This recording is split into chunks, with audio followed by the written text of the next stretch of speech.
এই যে লূত আলাইহিস সালামের কওমের যে মহামারী ছড়িয়ে গিয়েছিল, আজকে সেই লূত আলাইহিস সালামের কওমের সেই পাপ কি আমাদের মধ্যে ঢুকে গেছে না? সমকামিতার পাপ ঢুকে যায়নি?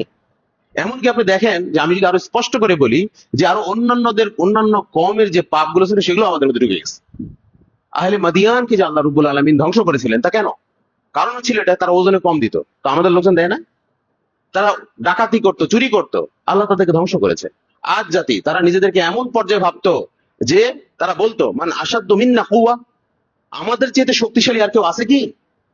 মানে তার মানে কি, তারা নিজেদেরকে আল্লাহর চেয়ে অনেক বড় শক্তিশালী মনে করতো। তো এই জন্য আল্লাহ রাব্বুল আলামিন তাদের এই অহংকারের কারণে তাদেরকে ধ্বংস করেছেন। আজ জাতিকে, যে জাতির উপর হুদ আলাইহিস সালামকে আল্লাহ রাব্বুল আলামিন প্রেরণ করেছিলেন, একইভাবে সামুদ জাতি সালেহ আলাইহিস সালামকে আল্লাহ রাব্বুল আলামিন তাদের জন্য প্রেরণ করলেন।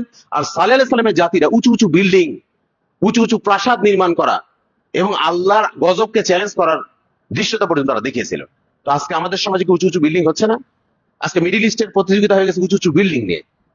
তার মানে কি দেখেন, ওই যে পূর্ববর্তী জাতিগুলোর যে সতর্কতা, সেখান থেকে আমরা সতর্ক হচ্ছি না। তার মানে